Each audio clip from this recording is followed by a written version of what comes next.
Well, friends, welcome to Where Does Jesus Stand? 5 Spiritual Practices to End Poverty.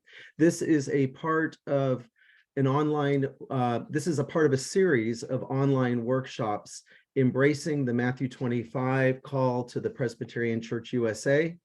If you would like to access Spanish interpretation, please click on the globe icon in your control panel and select Spanish.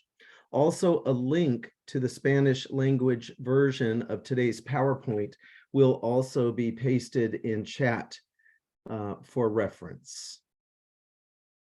And I can try that in Spanish, at least the first part of it. Les damos la bienvenida para acceder a la interpretación en español. Dele clic en el globo interpretación y luego selección español. All right. Anyway, my name is Reverend Carl Horton, and I welcome you. I am the coordinator of the Presbyterian Peacemaking Program. I have also been serving alongside mission agency and mid-council colleagues as members of the Eradicating Systemic Poverty Working Group. As we get started, the first thing we'd like to give you a chance to do is to introduce yourselves. So please make use of chat. And if you would go ahead and in the chat, go ahead and post your name and location, and we'll just take a minute for you to do that and notice those and see who's with us today.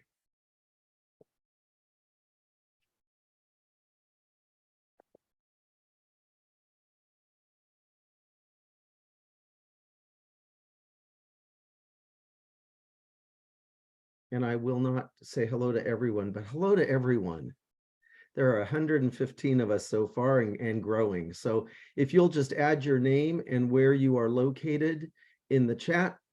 And while you do that, we have a couple of polls I thought we would start with to sort of get a sense of who we have in the chat room today, in the Zoom room today. So the first poll that we want to ask you to select one response is about Matthew 25 involvement. And just trying to get a sense of how many of us are connected to the Matthew 25 initiative. So Debbie, if you would post that first poll, if you will select one of these. I am a part of a Matthew 25 congregation or worshiping community.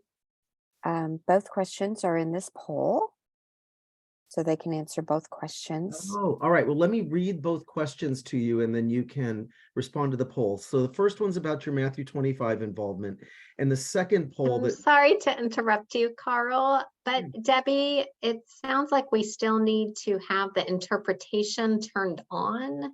Oh. Victor messaged me, and we just want to be sure that people are hearing this recording and webinar in Spanish if they so choose. Okay, I'm gonna pause for a second. Déjame hacer una pausa por un segundo. So let's just make sure we Así get que the asegurémonos Spanish que working. tengamos la parte de español trabajando.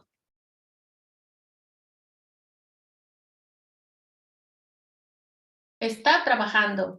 We're hearing the interpreters. Okay, estamos escuchando a las intérpretes. Sí. Yes. So Victor, In the main is this meeting. fixed? En la reunión Yes. principal. But we're not hearing it in the, if our interpreter. Pero no estamos escuchando a nuestra intérprete. Hello, everybody. It's Janet. I think they turned off the interpretation. The reason why Victor could not hear us is because he was assigned as an interpreter. He needs to not be assigned as an interpreter because I think he could Start the recording. And we're going to do the polls. So you've had a behind the scenes. Let me do the introduction one more time just to make sure the recording includes that. So friends, welcome to Where Does Jesus Stand? 5 Spiritual Practices to End Poverty. This is a part of our series of online workshops embracing the Matthew 25 call to the Presbyterian Church USA. We have got the interpretation worked out, and we are posting the PowerPoint in Spanish language for those who would like to see that. My name's Carl Horton. I am the coordinator of the Peacemaking Program, and I serve alongside mission agency and mid-council colleagues on what we are calling the Eradicating Systemic Poverty Working Group. So far, those who have joined have added their names and locations to the chat, and we'd invite you, if you're just joining now, to please put your name and location in our chat. And then we're going to launch a couple of polls just to see, get a sense of who's in the room and your experience level with Matthew 25 and with poverty work. So the first poll that you'll see, well, actually they're together, but two questions. One is your Matthew 25 involvement. Are you a part of a Matthew 25 congregation and worshiping community? Are you a part of a Matthew 25 curious congregation and worshiping community, maybe looking into it, but not quite there yet? Are you a part of a congregation or worshiping community that has declined to be a part of a Matthew 25 at this time? Or would you answer Matthew 25? Question mark. So respond to that poll. And then the second question is about your experience in poverty work. Whether you have extensive experience in poverty work, have moderate level of experience in poverty work, or if you're relatively new to poverty work. So let's see if we can get those polls launched and what that looks like. And we'll give you a minute to respond.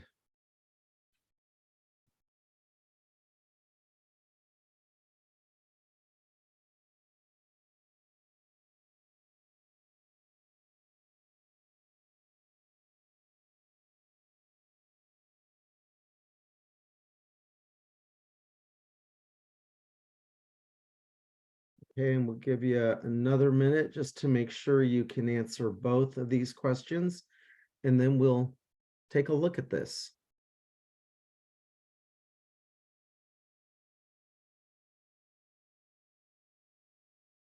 We've got, I'll let you know when we get to 90-something%. yeah, great.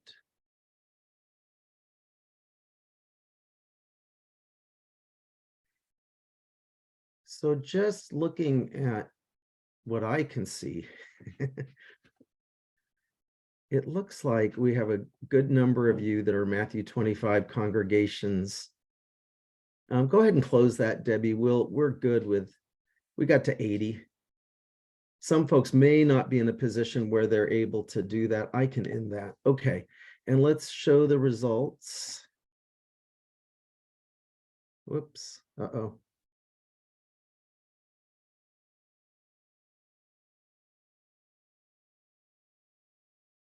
Can you see them? Not yet. Oh, you can. Great. Okay. So it looks like almost 70% of those with us today are a part of Matthew 25. And 16% are curious about Matthew 25. 8% of our congregations present have chosen not to take part right now. And there's 6% wonder, what is Matthew 25? So great. I'm glad you're here today. Your experience in poverty work, the vast majority of the folks present have moderate experience or are relatively new. There's about 14% of you that said you have extensive experience. So we've got a nice range of experience with poverty work, and I hope today's seminar workshop will provide something for everybody. So we're glad you're here today, and thank you for joining us. I'm going to turn it over to Laura Van Dale, who's going to talk to us about some assertions.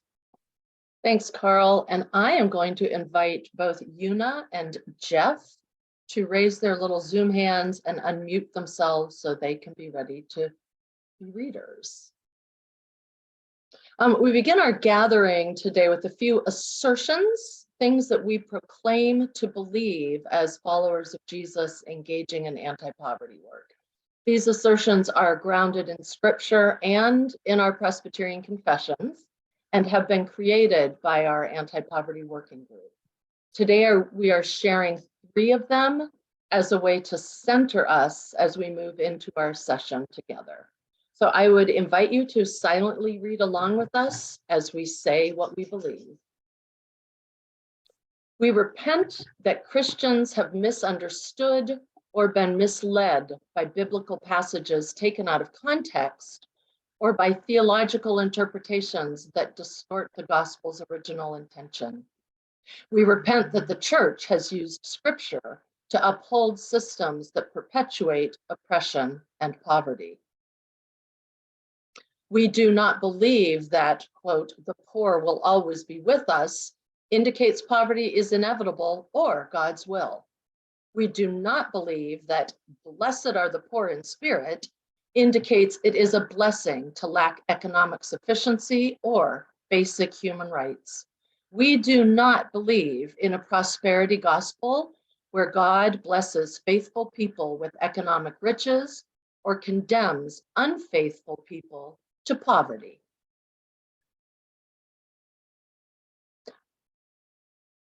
We believe Jesus Christ models how we are to live in community and to confront systems of injustice, including poverty. Jesus Christ taught us to care for the vulnerable, to be a good neighbor, provide food to the hungry. Christ proclaims good news to the poor. Jesus Christ came not to condemn the world, but to save it. We declare that poverty is not a personal problem, but a corporate sin, and that a church that is indifferent to poverty or evades responsibility in economic affairs or is open to one social class only offers no acceptable worship to God. Enslaving poverty in a world of abundance is an intolerable violation of God's good creation.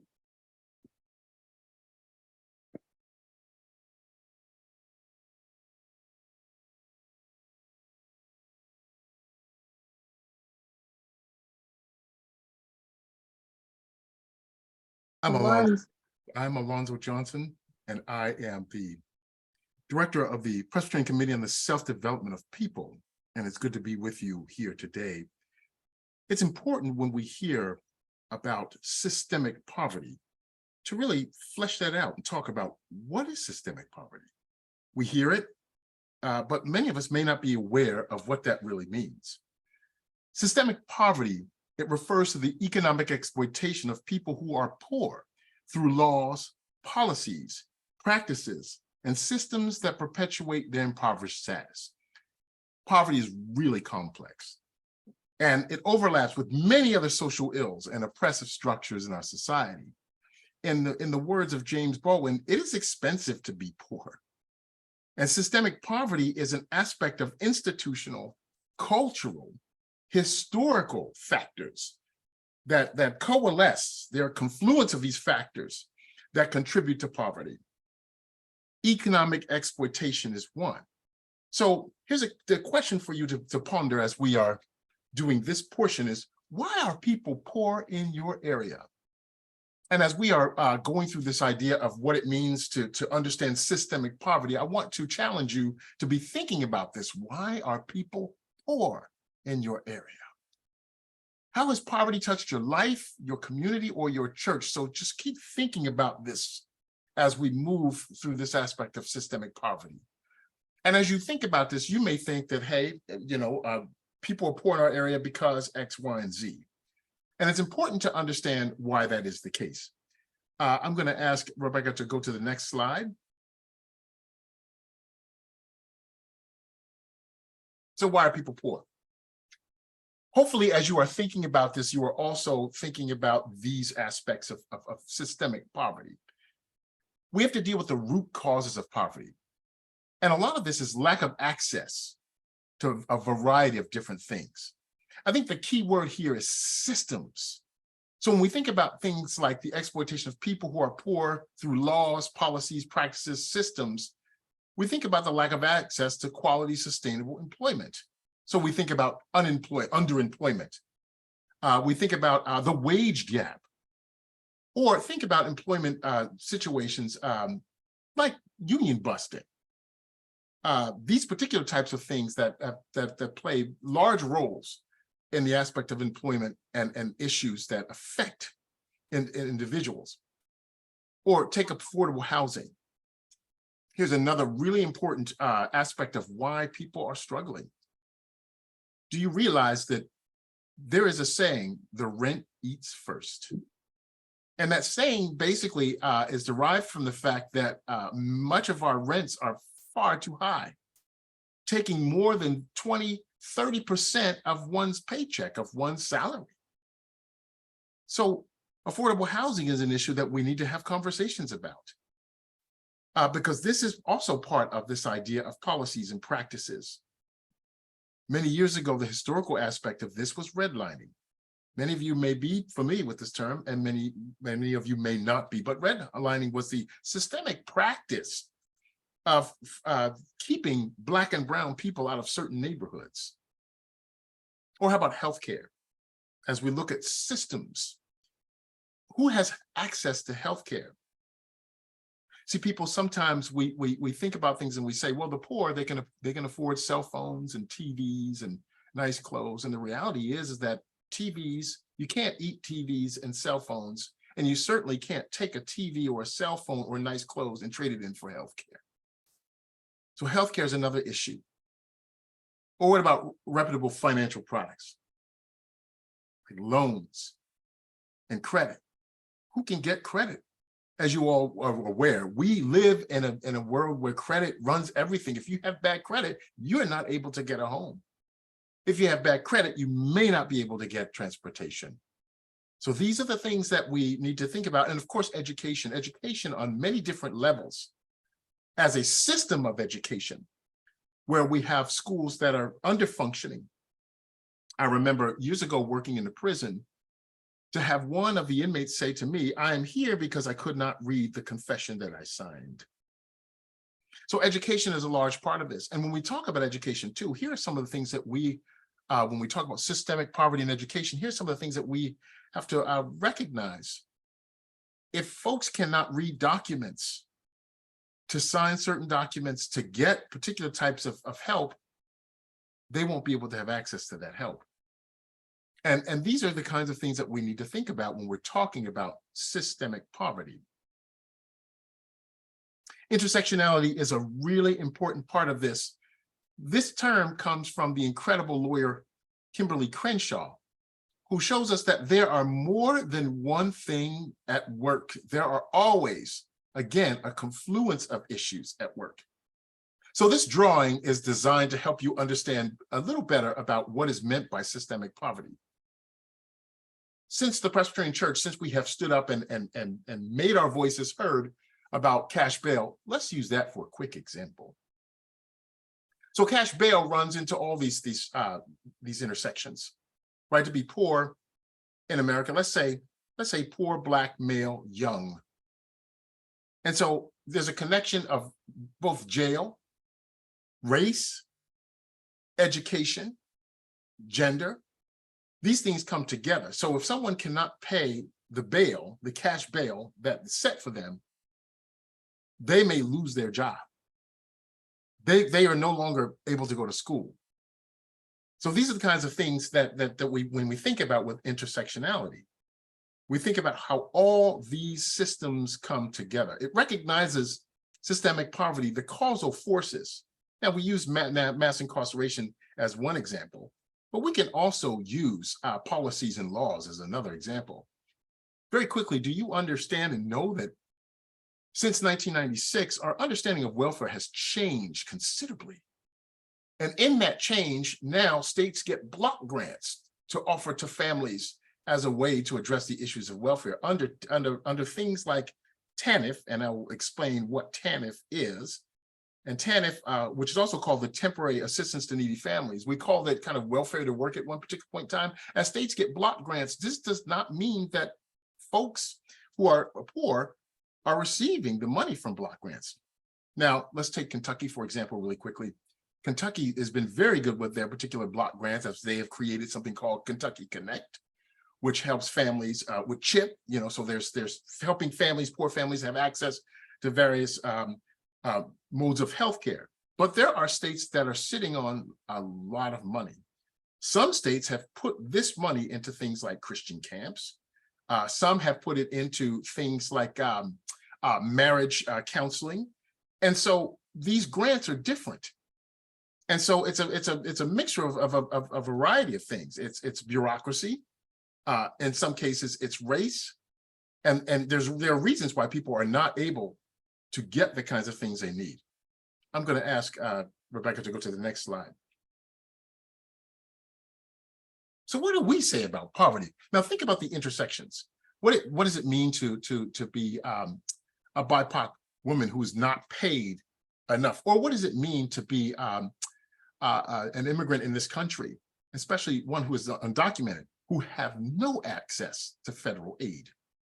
So think about what PCUSA, what we say about poverty. This comes from one of our policies. Yes, we have said this as a church. And this comes from Hope for a Global Future towards a just and sustainable human development. And it talks about acute poverty having many different causes. And in this part, a consequence of each country's history, such as colonial expectation, sometimes compounded by domestic ethnic rivalry, and the failure of unifying national leadership, even when there's adequate resources are potentially available to satisfy basic needs. So think about this. Think about factors as corruption, where people are not getting the kind of money they need. And in these block grants that I mentioned for some of our states, the federal government has no say, and they cannot even change or in any way modify how these block grants are given out. Or let's talk about, economic mismanagement, which happens often. And so with earnings and wage gap, right? So the average CEO makes how much more than the average employee, right? And so these are the kinds of things we have to think about. Fuel costs have gone up 150%. So these are other things that in Tennessee, $700 million of welfare fund had been banked, not given to people. So when we think about economic mismanagement and elite minorities, excessive military expenditures, $8 billion for a military budget. If you take $8 billion and you break that down, you can start to think about how we can fund health programs, how schools can be funded, these particular types of things. So when you look at these particular aspects of poverty, and this one especially can be, it's one for not just the United States, but for around the world, we see that many of these factors are an integral part of creating systemic poverty. And this is important for us to understand, because we have to move away from blaming people, from saying that people are responsible or they're lazy. There are irresponsible and lazy people in every part of the human strata. This goes beyond the poor. So when we talk about poverty, this goes beyond the poor. This are larger questions about cultures of exploitation and segregation, discrimination. I don't know if you recognize that 1 in 5 elderly folks usually will neglect almost $140 billion of food stamps left on the table, because they may not be aware of what's going on or what's offered to them, the bureaucracy and the paperwork. And so when you think about systemic poverty, we think about these confluence of issues. If you've ever spent time, and I don't know how many of you have, and I'm not going to assume you haven't, because some of you may have. And as a child, I know my mom did, but if you ever spend time trying to get welfare, you understand that this is not an easy undertaking, that this is lengthy, and that in many cases, the paperwork alone, the bureaucracy alone, causes people to drop out of the system. And so these are the kinds of things that we need to think about as churches, as communities. What are people facing? Child poverty rate is high. Or think about things, when you look at this list, think about things like payday loans and how folks are caught up in payday loans trying to catch up with money that they owe. And the kinds of things with payday loans and fees that decimate communities. And so these are the things that we need to talk about when we talk about systemic poverty.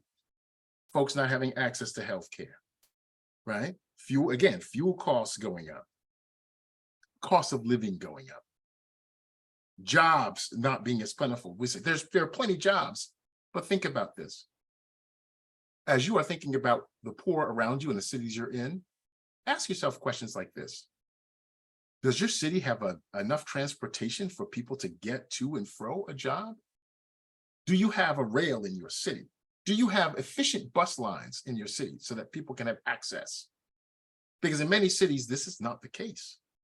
Some folks are not able to make it to work and to get on 3 buses or to pay $20 a day for Uber or Lyft to get to work. So these are some of the things that we need to think about. This is why I agree with Baldwin when he says poverty is expensive. And so as we think about these things and move on to this next portion that will be led by Rebecca Barnes, I want you to continue to think about several things. The question that was asked, who are the poor around you? And I also want you to continue to think about the fact that poverty is not about bad choices, bad morality, personal responsibility. My mother, we were poor for many years. And the last thing I would ever say about my mom was that she made poor choices or was not very responsible. But I did know that my mother was taking care of a sick husband, which accelerated our poverty. So I want you to think about all these factors as we move on to the next portion. Great, thanks, Alonzo, for sharing how deep and broad are the things we think about when we think about the systemic nature of poverty. And when you signed up to attend this webinar, part of the title is not only where does Jesus stand, and thus where should we stand, but what are 5 spiritual practices to end poverty? And as our planning team, our consulting group, mid-councils and denominational leaders were thinking together, we thought that really as people of faith, we need to spiritually practice the concerns of systemic poverty in all aspects of our personal lives and in our congregational lives and in our communities. And so what that looks like for us is taking those concerns into our worship, prayer, and spiritual life. It means taking those concerns into our Christian education and our spaces of learning with youth and children, and delving more deeply into unpacking those things that Alonzo named as root causes of poverty. We believe we need to be in real relationships with humility, with graciousness, to form bridges and build relationships with people who are not like us, so that together we can stand in friendship and in solidarity as we tackle causes of poverty and create communities that are healthy and thriving. We know we are called by God to action, and we act through things like community organizing or public policy advocacy or other hands-on ways. And finally, we know we're called to share, that what we have comes from God and is not our own. So that might be financial sharing of gifts and resources, but it also might be sharing the land, the property that your church owns, the skills and gifts and wisdom of your church members to be active in the community. So as we look at these practices, there are things we will never get perfect. So that's why we practice them. We do this lifelong learning as we delve into these practices. And we know they're all deeply spiritual. It's not only when we worship God that we're living out our faith, but it's also when we're taking action. It's also when we're being friends with people who are different than we are. So all of those things are deeply spiritual. Our work is guided by these 3 core principles, and we'll list a website later that has almost all of these things that you are seeing, and we will send a follow-up email so you may have these as well. But the core principles our team came up with are to be present with, listen to, and be led by those who live in impacted communities, to seek equity and diversity in leadership, and to learn about systems, structures, and practices that perpetuate poverty. So we are doing this webinar. There will be more to come throughout this year as we seek to engage these 5 spiritual practices. And I should have said at the beginning, I'm Rebecca Barnes, and along with my wonderful colleagues you've already met, I coordinate the Presbyterian Hunger Program, and I'm so grateful to be with you all. So we have some stories to share with you. They're video stories for the first two, and then a community story that our colleague Ellen will share.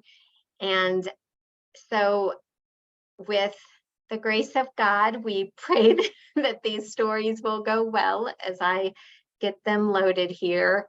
The first one comes from our partner, the Poor People's Campaign. So we listen to the voices, the wisdom that they've collected here. Let me make sure I did the audio. I'm going to stop sharing and make sure when I go to share, I have done the correct boxes. Okay, let's try that. I worked 41 years in the coal mines. I have black lung, and it's just unfathomable what these poor coal miners have to go through in order to get what they have worked for and deserve. At one time, poverty was a temporary condition. You were on a down slope for a minute, but you could bounce back up. We can't bounce back up today. It's permanent. We're not going back to the factory and building cars and trucks like we once did. A job working at McDonald's or the grocery store doesn't pay enough for one person to live. We work a 40-hour work week, still not enough. Living from paycheck to paycheck. Rent is $600 a month. We got water bill, electricity. I do this for my kids, and it hurts. I'm 46 years old. I've lived in poverty here in West Virginia every day of my life. And I'm working. I am working poor with a bachelor's degree. I'm doing the best I can with what I have. We were in the height of mass water shutoffs. This entire neighborhood was shut off all at one time. I saw all my neighbors get shut off right in front of me. It was kind of terrifying. I'm 42 years old and I'm a cashier at McDonald's. I had lost my house. You're welcome to come inside. There's a lot of people that are living in their cars. You never notice until you're in the same situation. I have stuff to give my children.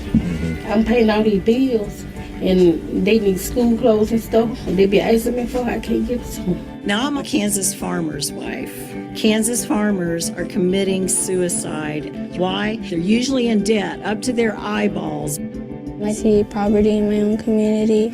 You know, there's a 70% unemployment rate in the reservation right now. Here in New York City, we're home to millionaires and billionaires, and we have so many people living in the streets, and that's just not right. I've been a homeless veteran twice, lived in a shelter.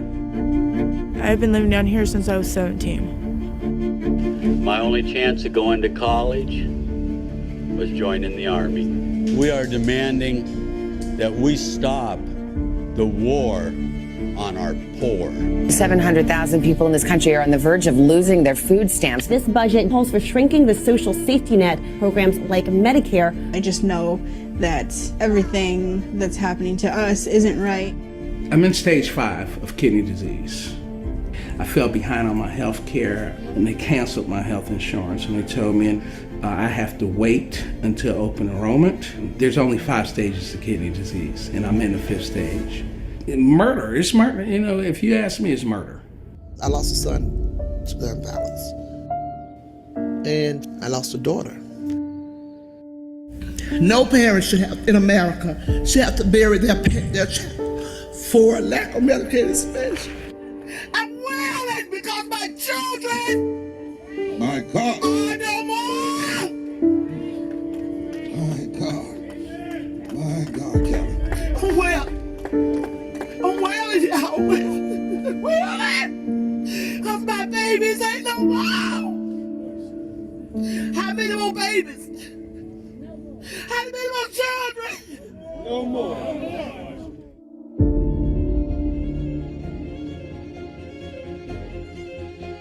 Our want you to know that when hands that once picked cotton join hands of Latinos, join hands of progressive whites, join faith hands and labor hands and Asian hands and Native American hands and poor hands and wealthy hands with a conscience and gay hands and straight hands and trans hands and Christian hands and Jewish hands and Muslim hands and Hindu hands and Buddhist hands. When we all get together, we are an instrument of redemption.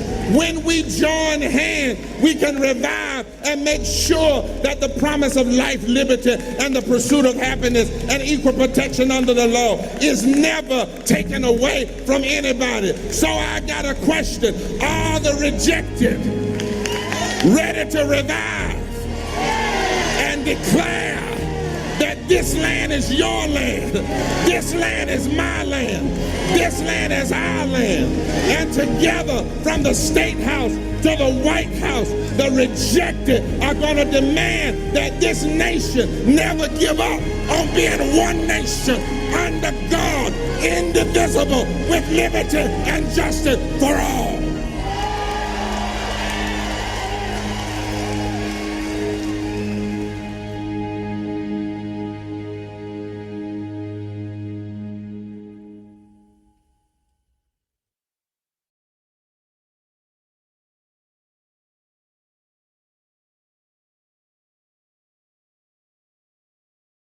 Our next story, which is also a compilation of voices and powerful witnesses, comes to us from PCUSA mission coworker Christy Boyd, who is a part of this poverty working group.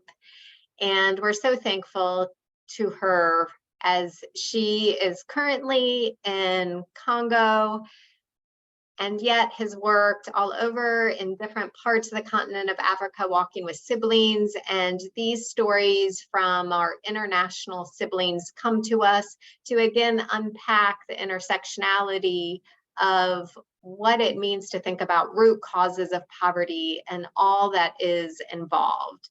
So let us continue to listen to the voices that come to us.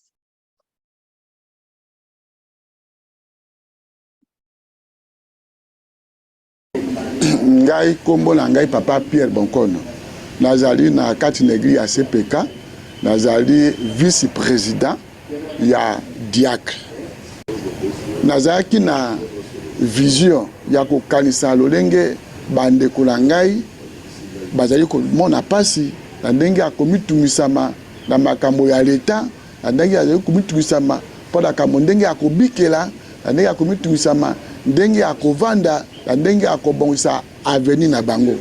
Tozali na otali domaine ya droit de l'homme. Ozali ko défendre bandeko na biso soki azwi likambo tokoyeba kolandela yango soki basalaki mbeba na kati ube na mosala ube basolaki na moninga ube bantu ube la police soki bakangaki ye ekoyeba ko défendre mokomukuka makoki ya ko défendre yango. Et j'ai vu 4 policiers qui viennent du type, accompagnés avec les autorités des groupements.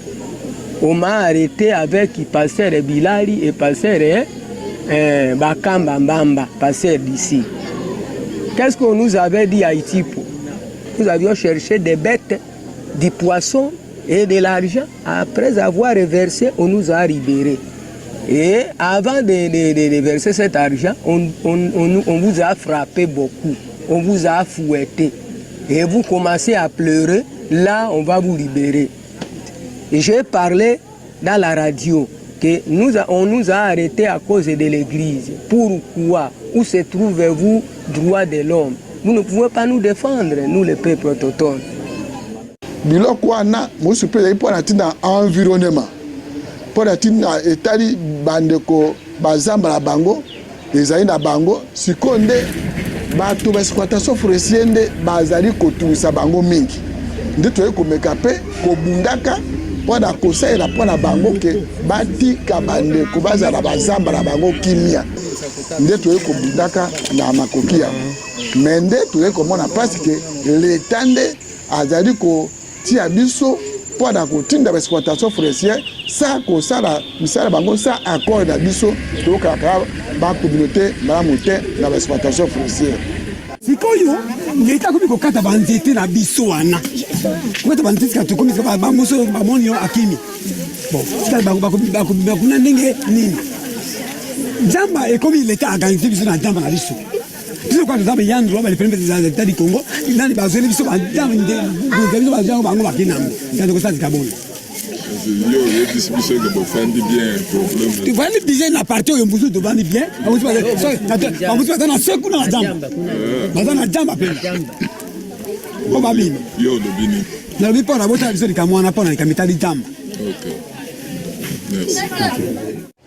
Gouvernement ayebi très bien biso tobikelaka na zamba likambo ya liboso nde yango wana tobikelaka na zamba na bamai oyo esengeli biso tobikela na yango biso bapeuple autochtone bazali na bikoro na ngenge biso bazamba na biso ezali lisusu te ndenge tozalaki kalakala te oyo biloko esengeli ke tokei na zamba na biso na basi mpe tokei toramase biloko bakeye te baramasage banyama mbisi nyonso ezali lisusu te nde yango wana teke epesi biso mpasi mingi ya koyeba kosalela eloko wana lisusu te tokoyeba kozwa makoki ya koyeba kosunga mabota te epa na biso esika tovandi awa biso tozali kolia malamu te lokola bino nzambe alingi biso asungi biso bino boyei kolokota biso tomona polele biso tosukwama tolongwa na bombo tozalaki na Ejipito tobimi na ngonga oyo biso tolingi polele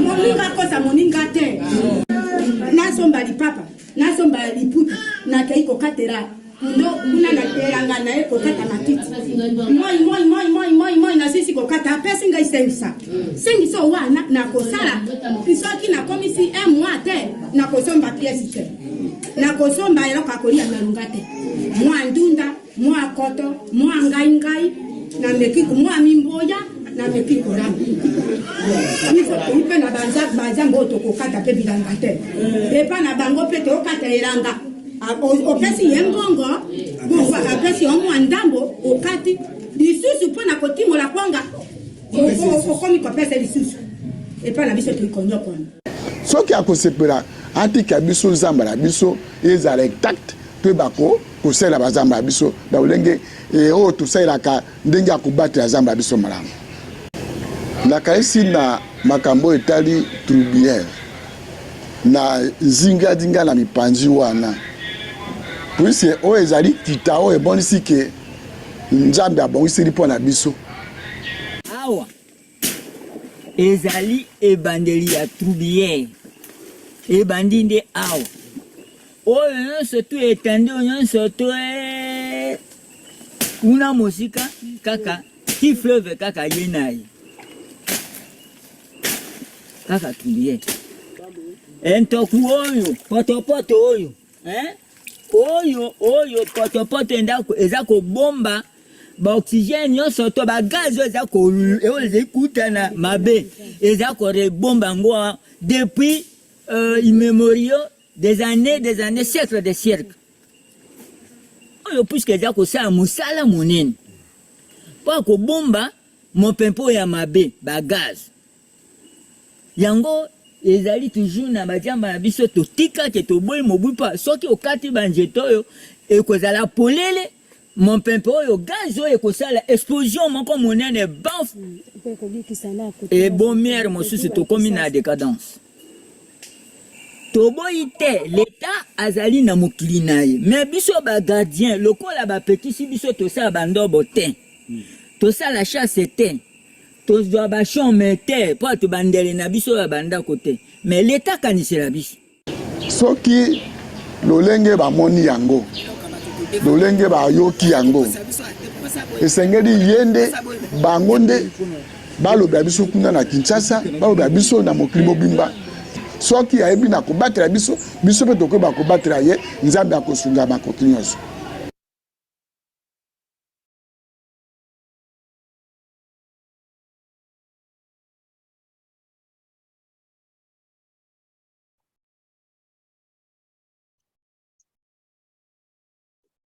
And we'll turn it over to Ellen to share some thoughts and reflections she has about another story. Hello, everyone. I'm so glad to be with you today. My name is Ellen Sherby, and I'm based here in Louisville, Kentucky. I am an associate director with World Mission, and I'm also very involved with the immigrant community in Kentucky. I'm married to an immigrant from Honduras, so we have an immigrant family living in different places. And we work with immigrant community here in Louisville as well. So the story I would like to bring to you today is a personal story, a family story that I think links the stories we've already heard and the voices we've heard from what poverty looks like and feels like, and some of the causes of poverty in the United States and in other places around the world. The roots, and as Alonso shared earlier, are deep and they're complex. And yet I think we have a responsibility to keep learning about those roots and learning how they are connected. So it's important to hear these stories, to hear these voices, and to keep asking questions. As Alonso asked earlier, why are people poor? And to really look deeply at that. And I would add to that, looking at as those roots, but also the branches that come out of that, out of those roots and out of the poverty, the cost of people, the cost that poverty brings, not just financially, but other kinds of costs to people and communities and countries because of poverty. So this is the family story. My husband Elmer is from a farming family in Honduras. And like I mentioned, we have many family in the US and in Spain. One sister of his had to go to Guatemala. So they've been in different places and they didn't want to leave Honduras. I think Elmer's the exception. He married me and we came here because we got married and had an opportunity to live and work here. But none of the family, siblings, nephews, nieces have left Honduras because they wanted an adventure or because they just on a whim, they thought they'd leave.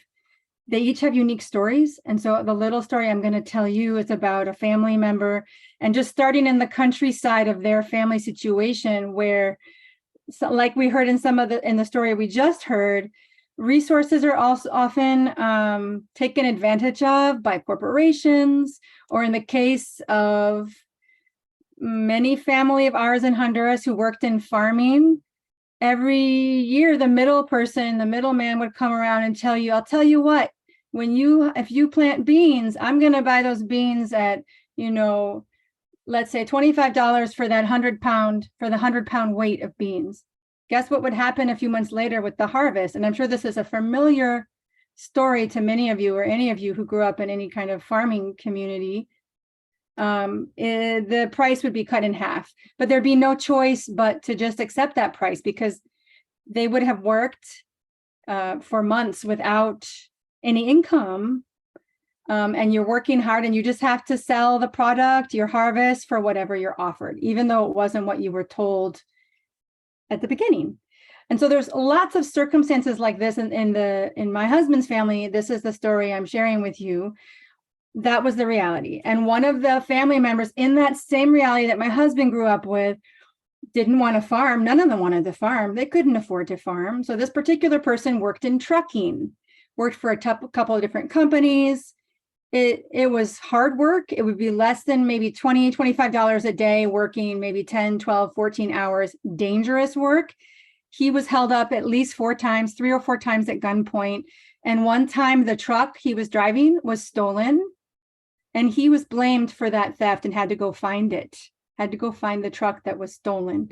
So at the end of the day, it wasn't safe for him. He wasn't making enough money, and he chose to come to the United States.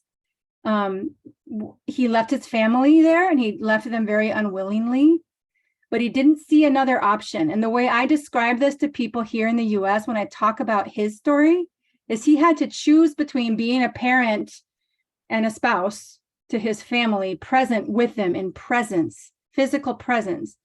So a parent and a spouse who could provide, or a parent or a spouse who could be present. So he chose to provide He chose to support his family and he came to the US. There is not an easy way to come to the US if you don't have a lot of resources, money, land. Just a quick side note, none of my husband's family can come visit us as tourists. Why? Because they're poor. Now, my in-laws can because they're over the age of 80. They're not a flight risk. None of my many brothers and sisters-in-laws, nieces and nephews can visit us. They cannot get a US visa to be a tourist in the United States. So you can imagine it's much more difficult to have a residency here. And that's a whole nother conversation to get into immigration issues. But this family member came here to make ends meet, to help his family back in Honduras be able to survive and to maybe thrive a little bit. And in the United States, if you don't have documents, if you don't have a social security number, Alonso touched on this as well, you don't have access. You don't have access. And now we've learned recently, not even like, so renting an apartment or a house, you'd have to do it through somebody else. That person might charge you money for using, for having their name on the contract. And some people really abuse that. They stand in as a straw person or a kind of a surrogate person to get help you get a car, help you get a house. A lot of exploitation. So if you don't have documents, it's easier for an employer to take advantage of you. We've described it in Spanish and in English as kind of having the boot on your neck. You can't really complain because you could lose your job. And there's many stories around that I could share. So all of this is just to say, to wrap up, I think we need to, maybe we should try to address systems. We need to listen and learn from stories like these and other stories and realize there are intricacies and unique situations in each individual, each family, each community, each city, each state, and each country to really get into. We shouldn't simplify things, but we can also look at people with compassion and realize it's not about having pity for people, feeling sorry for them, but understanding that there are complexities. You see an immigrant perhaps in your community and know there's or other people from other realities and have a recognition that their story it's not simple, and they're not here because they came on a lark. They came here to survive. So let's address systems and let's treat each other with compassion because we don't know the stories that each one holds. Thank you. Thank you, Ellen. As I share the next slide about some action steps and future ways to connect, I want to draw your attention. Carl put in the chat box that if you have questions, we will have a few minutes before we then send folks who want further chance to connect with each other, tell each other what you're involved in, what questions you have in a small group setting, but we will try to entertain a couple questions if we see them in the chat box in the next few minutes. And yes, just want to affirm the appreciation for sharing personal stories, for lifting up voices of all those that are struggling and fighting to make a better world. So I will share that the team of folks who has been working together has created a curated suggestion for resources under those 5 areas that I mentioned early, or resources for worship, learning, relationship building, action, and sharing of resources. If you go to pcusa.org/MT25poverty, you'll see various pages for resources as well as action suggestions. So our mid-council and national staff team came up with a list of ways you could take action and get involved. You also will see a resource packet you could download and use, and that has core principles, assessment questions, so that you can go further into those. And we wanted to note then that this was our first webinar this year where we're learning and listening to some of the systemic nature of poverty and stories being shared. But we will go more into actions, effective models to engage in eradicating poverty, to build community both domestically and internationally, as well as how to measure our impact as we engage different initiatives. So there are a couple more webinars coming up, and we'll send these to you by email afterwards for those of you who pre-registered. There will be 2 more on the other main foci of Matthew 25, congregational vitality in mid-August, dismantling structural racism in early November. But we'll also come back and be touching a couple times on systemic poverty. We'll have a gathering June 29th, August 28th, and October 30th with a different focus for each one. So we'll send you more details about that, and we'll put in the chat a registration link for the one that's in about a month. That is on measuring our impact holistically, to think about how we're engaging in ministry.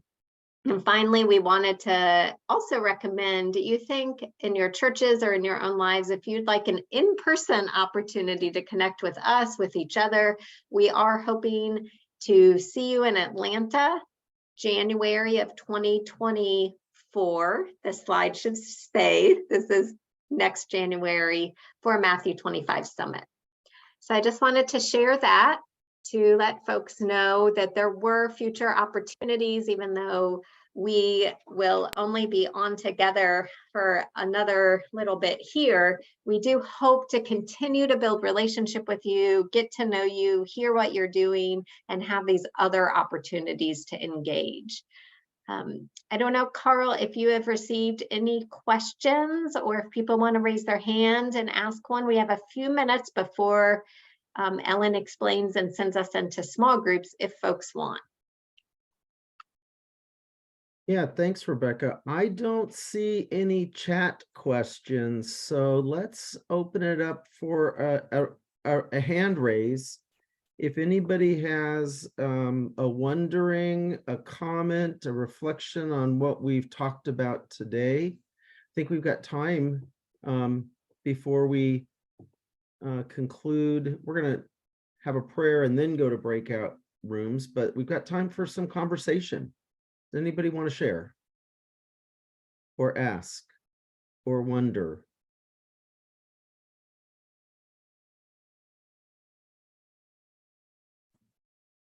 I do. I just want to thank you for putting this together. Wow. Choked up, but it's overwhelming. And thank you so much for all your work and all you've done for this. This is a lot to think about and to work on. And I thank you so much. And I'm sure we all do. We truly appreciate this, you putting this together, all of you. Okay, thank you. Thank you for that. I couldn't see who that was, but I see Karen Blatt has her hand up. Or was that Karen? Yes, it is Karen. This is Reverend Karen Blatt. Hi, Karen.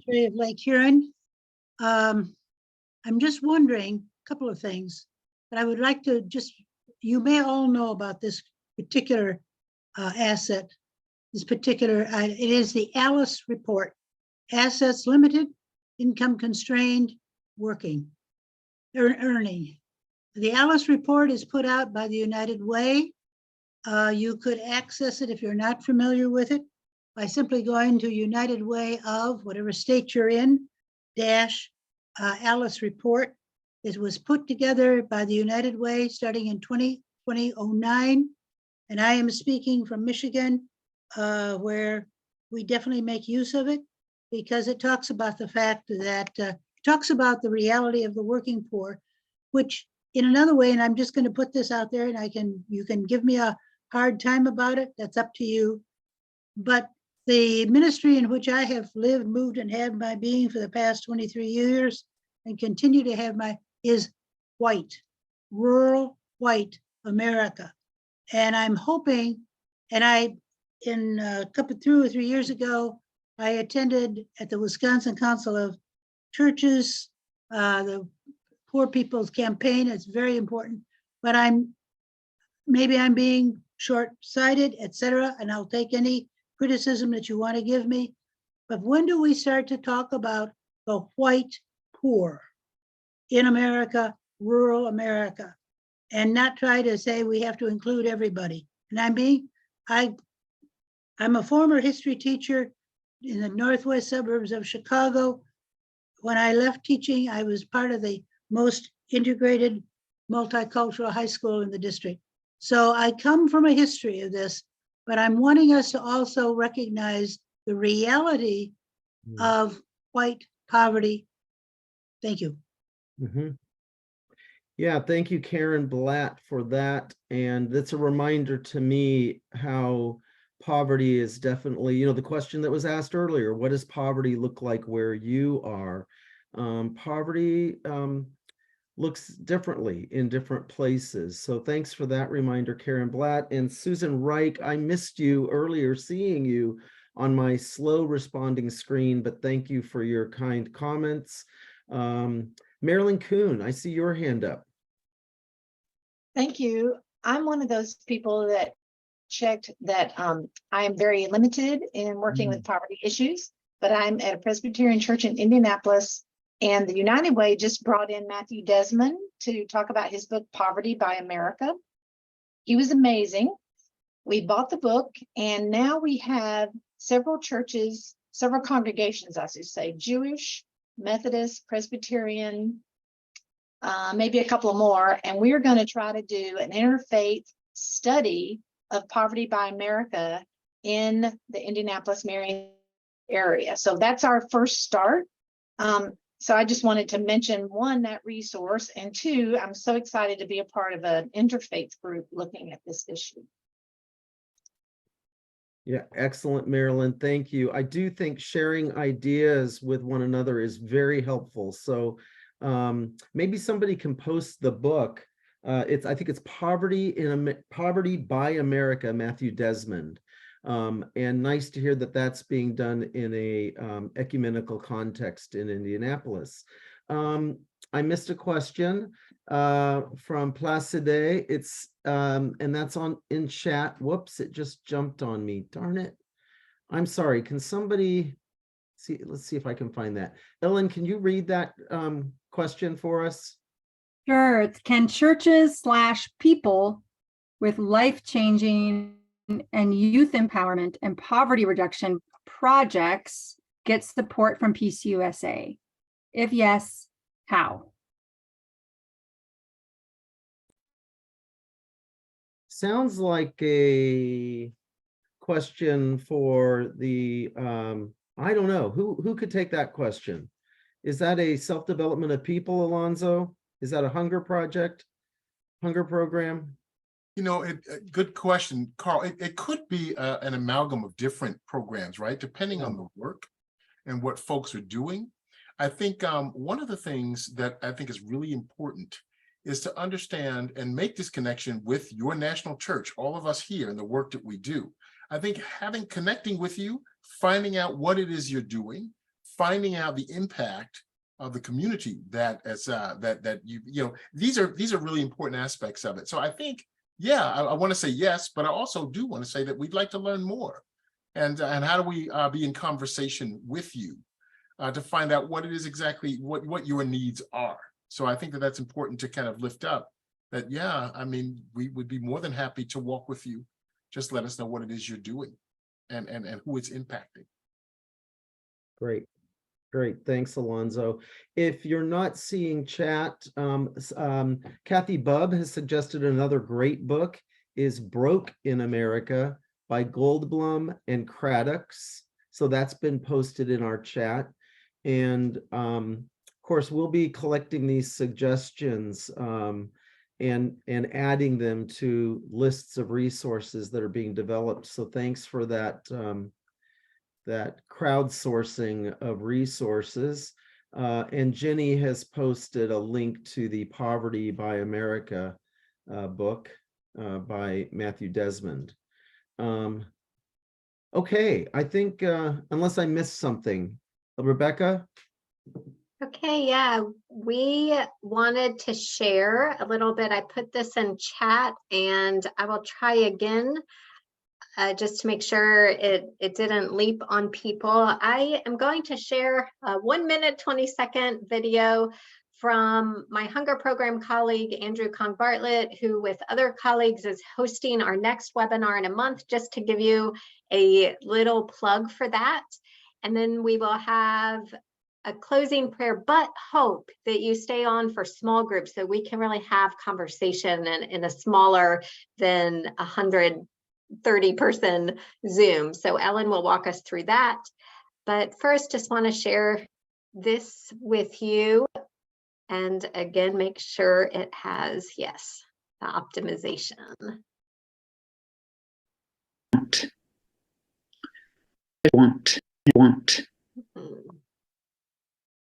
Want. Poverty is complex, and so addressing it and measuring our progress require tools that account for complexity, while also keeping before us a vision of the world we want. Beloved communities and a beloved economy. Whole Measures is a tool that accounts for the complex, interconnected nature of poverty. This tool for planning and measuring success is based on the values we collectively hold, and it can help us evaluate if we are on the right track. Our society and the communities we live in need healing, and to heal literally means to make whole. So join us in June to learn about Whole Measures.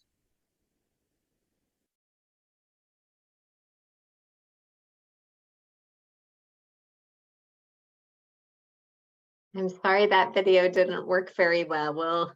We can link to it or send a copy later. But again, the information is in your chat box. There's a registration also for that Zoom happening a month from now. And it's about a tool that can be adapted by churches to think about the questions we use and the goals we have to end systemic poverty.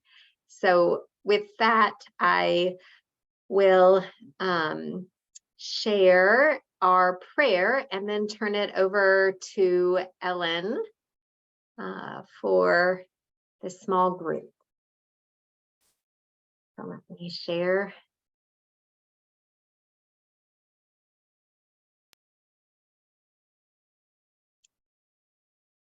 Okay, and if you want to stay on mute but join in, I welcome you to do that. This is a reading on hope. Jesus said, "Whoever wants to economize his or her life will lose it. Whoever spends it for me will recover it in eternal life." But we are afraid of spending life, giving it over without reservations. A terrible instinct of conservation carries us towards selfishness and grips us when we want to risk our lives. We have insurance policies all over the place to avoid risks, and above all is cowardice. Lord Jesus, we are afraid to spend our lives, but you have given us life in order to spend it. It cannot be economized in sterile selfishness. To spend one's life is to work for others, even though they do not pay, to do a favor for someone who will not return it. To spend one's life is to throw oneself even toward failure if need be, without false prudence. We are torches which only make sense when we are burning. Only then will we be light. Spending one's life is not done with pompous expense and false drama. Life is given simply without publicity, like water from a spring, like a mother nurses her child, like the humble sweat of the sower. Teach us, O Lord, to throw ourselves towards the impossible, because behind the impossible is your grace and your presence. We cannot fall into the void. The future is a mystery. Our path penetrates the fog, but we want to keep giving of ourselves because you are waiting for us in the new dawn of your kingdom.